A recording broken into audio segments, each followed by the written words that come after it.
Good morning. My name is Dale Skaggs, and I'm happy to serve as worship associate this morning. Our reading this morning comes from Alice Walker's book, We Are the Ones We Have Been Waiting For, Inner Light in a Time of Darkness. She was quoting the elders of the Hopi nation of Araibo, Arizona, when she wrote this. We have been telling the people that this is the 11th hour. Now we must go back and tell the people that this is the hour, and there are things to be considered. Where are you living? What are you doing? Are you in right relation? Where is your water? Know your garden. It is the time to speak your truth. Create your community. Be good to each other. And do not look outside yourself for the leader. This could be a good time. There is a river flowing now very fast. It is so great and swift that there are those who will be afraid. They will try to hold on to the shore. They will feel they are being torn apart and they will suffer greatly. Know the river has its destination. The elders say we must let go of the shore and push off and into the river. Keep our eyes open and our head above the water. See who is in there with you and celebrate. At this time in history, we are to take nothing personally, least of all ourselves. For the moment that we do, our spiritual growth and journey comes to a halt. The time of the lone wolf is over. Gather yourselves, banish the word struggle from your attitude and your vocabulary. All that you do now must be done in a sacred manner and in celebration. We are the ones we have been waiting for.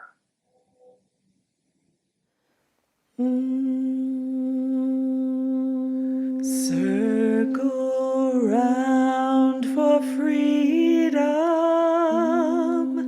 circle round for peace, for all of us in prison, circle for release, oh, circle for the planet, circle for each soul, for the children of our children. Keep the circle whole. Circle round for justice, working side by side, loving one another. Draw the circle wide.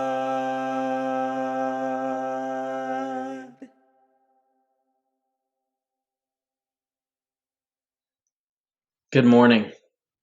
I sing greetings from Black Lives of Unitarian Universalism, an organization and ever-growing spiritual community supporting the needs of Black UUs in this country and around the world. I also come before you calling the names of Lewis Howard Latimer, Florida Ruffin Ridley, Marjorie Bowens Wheatley, Egbert Ethelred Brown, Fanny Barrier Williams, Frances Ellen Watkins Harper, Louis A. McGee, both of the Reverends Jordan, Joseph F., and Joseph H., David Eaton, Alandria Williams, Hope Johnson, and Kimberly Rochelle Hampton, all Black ancestors who gave so much to Unitarianism, Universalism, and Unitarian Universalism, and whose names we don't hear often enough. May they hold me and be with all of us in our time together today.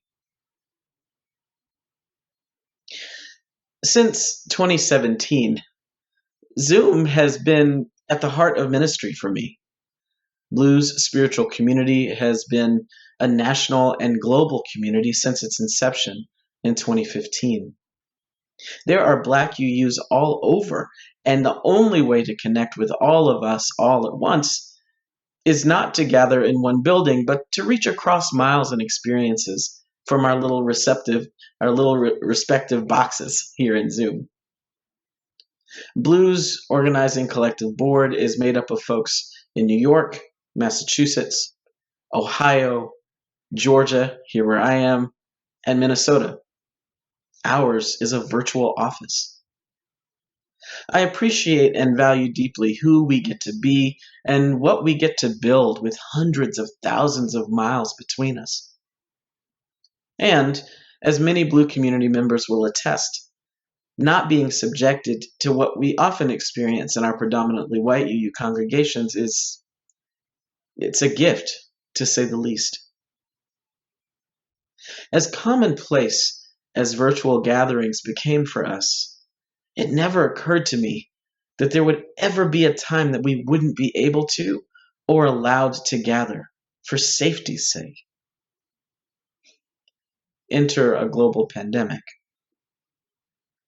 Over the course of this pandemic, like so many of us, I have spent considerable time reflecting both on what we have lost and what we have gained, being forced into a strange kind of communal isolation. And I wanted to share with you a particular moment as part of my reflections today.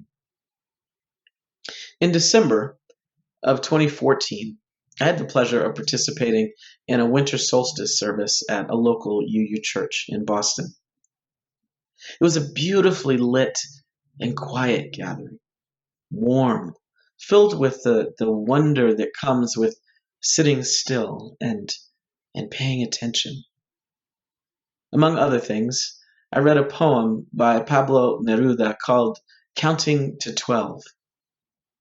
It begins, "And now we will count to 12, and we will keep still. For once on the face of the earth, let's not speak in any language. Let's stop for 1 second and not move our arms so much." Neruda goes on to say, if we were not so single-minded about keeping our lives moving, and for once could do nothing, perhaps a huge silence might interrupt this sadness of never understanding ourselves.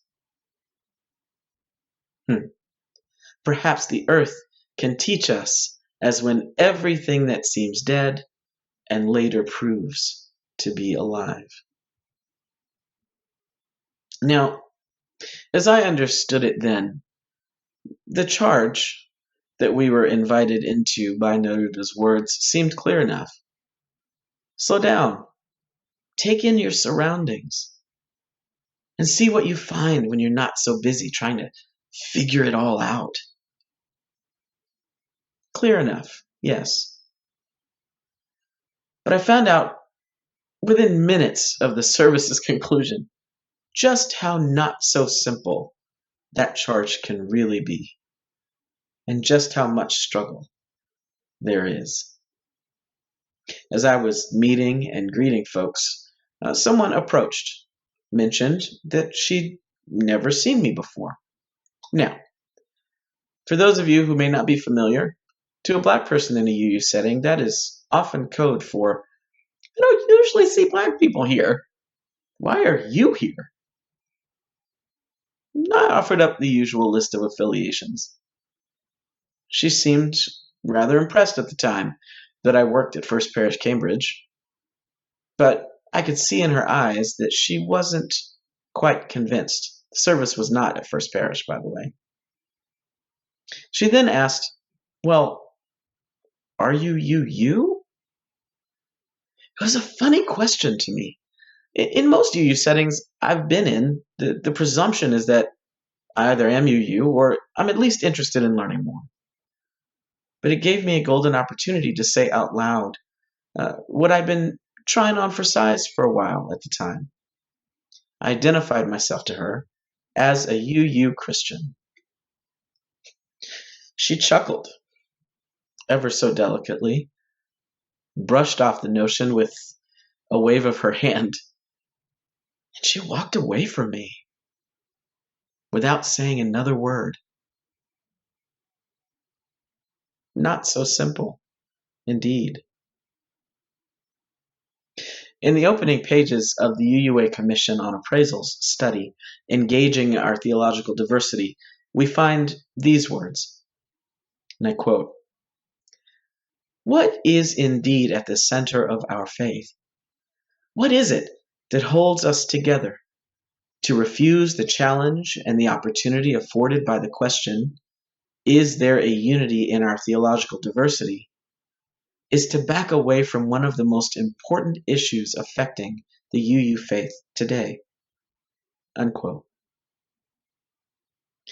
You see, the promise of that moment after the service was that we had this incredible opportunity to slow down and not just see each other, but be seen by one another. I might have learned more about the core of her connection to the world, and perhaps even to that which is otherworldly. She might have learned more about my connection to spirit and this deep, deep connection and recognition I have of divine presence that exists well beyond both my own understanding or any desire to know. There was richness and abundance in the possibilities of what we could have learned from one another in our faith that evening. But that opportunity was missed. And while I feel confident that she continued to be a part of that community unscathed, I never attended another service there, even though there were people there in leadership I loved and respected. The pain of that deeply impersonal, in-person encounter, along with all the others before and since, left me at the time craving a Zoom room so that I could attend without also having to attend to other people's misgivings about who they believe I am. During that year's National Prayer Breakfast, then President Barack Obama said that, and I quote, "Each of us has a role in fulfilling our common greater purpose, not merely to seek high position, but to plumb greater depths so that we may find the strength to love more fully. And this is perhaps our greatest challenge," he went on to say, "to see our own reflection in each other, to be our kindred's keepers, and to keep faith with one another. And the only way to make that work," he said, "is to make that our work together." Unquote. A youth focus group participant of the Commission's study that year amounted this challenge to being, quote unquote, the first principle in living flesh. The first principle in living flesh can't just be about the care and respect and compassion we have for one another, but how we make it real.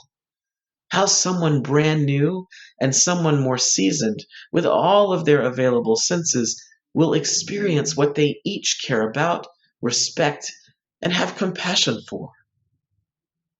So then it matters, right?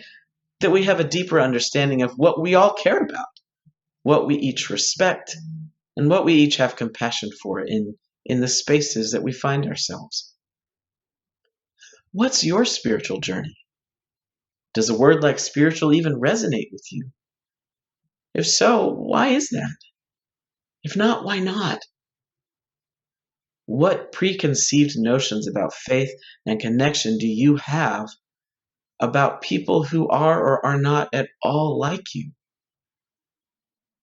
I've been thinking a lot lately about how we can become better stewards of this abundance of expression and experience of our journeys. how to be truly unified as a people, both in spite of and because of our diverse spiritual paths and worldviews. I see the significance and power of deep work on the streets all the time, and not nearly enough within the walls of the congregation. The Commission referred to the challenge as a fear that if we start to talk about our beliefs, we may discover we are totally incompatible with one another, and our congregations will fall apart. Theological differences among UUs, while acknowledged at a superficial level, are often not discussed and examined with openness, care, and intentionality, seeing those differences as a threat rather than a source of enrichment for our communities. And sometimes those differences, all the ways we show up theologically and all our various worldviews as UUs, are even brought to bear on how we're thinking and talking about what it means for folks unlike ourselves to have a more prominent place and voice in our communities. Even though we are communities grounded in covenant, it is astonishing sometimes just how dogmatic we can become in our thinking about who belongs and who doesn't, and why. The Commission on Appraisal's report was published in May of 2005, but it is still relevant today because there is still so much work to be done. In 2020, a report of the Commission on Institutional Change, called Widening the Circle of Concern, was published to help support the long-term cultural and institutional changes that redeem the essential promise and ideals of Unitarian Universalism. Within the pages of that report lives a kind of clarion call for our congregants and member congregations to be mindful of both the joys and pitfalls of one, a freedom of belief, and two, how we are orienting ourselves as whole communities toward or away from ideas of inclusion, interdependence, and justice that live and breathe in the confines of a congregation just as much as they do out in the wider world. But how do we get there? Where can we begin? Well, there are a few things we can consider. Number one, to enter with humility and hopefulness, recognizing that what may be good and true and right for me may not reign true for someone else, and resolving that our truths can only make the community better and stronger. Number two, we can create space for theological dialogue, both inside and outside of the church. Being intentional about structuring conversations about belief that are civil, respectful, and fruitful can make the difference between folks not coming back because they're not sure they'll fit in, and folks seeing themselves in the spaces of connection we create. Number three, find the common ground. It's hard to find the common threads in our beliefs and understandings of our relationships to each other and the world if we're not sharing what makes those journeys special and unique. The invitation is always to do that sharing, to engage in it, to take it seriously. It matters, and it especially matters in community. And number four, to craft meaningful messages that speak to those commonalities and the differences. Folks on the membership team and the standing committee are coming together to develop trainings, perhaps, on recognizing meaningful messages and sharing them in ways that bring healing and hopefulness. This is deep, deep and important work. Necessary work, in fact, especially if anti-racism and multiculturalism matter in our communities. And it's work I believe every community can do, because we all have a stake in how we welcome one another, make room for what we care about most, and build upon our communities, especially now, especially as we begin to think about what it means to return. To return in the midst of so much that has been hard and traumatic, terrifying, deadly. Especially now, it matters. In God in Search of Man, a philosophy of Judaism, Rabbi Abraham Joshua Heschel writes that acts are a challenge to the soul. But how else can we learn the joy of loving kindness if not by enacting it? What else are we doing? How else can we be filled with the wonder that comes with sitting still and paying attention? When we slow down, what do we hope to find? And how will we continue to shape and grow our communities based on how we show up and speak the truth of our theological perspectives and worldviews? Roger Moore, in a sermon he preached at the UU Fellowship of Clinton, may have said it best. He said, "Our tradition is that we continually transcend our tradition, evolving always beyond our personal and collective past. Perhaps we are creating a new gospel, but at least we are liberating ourselves and one another from the narrow-mindedness and spiritual poverty of conventional belief." May it continue to be so in fresh and new ways, if not for our sakes, for the sakes of those who have not yet come. The work is powerful and worthwhile, always. Amen. Ashe, and blessed be. We are going, heaven knows where we are going. We know within, and we will get there. Heaven knows how we will get there, but we know we will. Whoa, yeah, yeah. Whoa, yeah, yeah. Whoa, yeah, yeah. Whoa, yeah, yeah.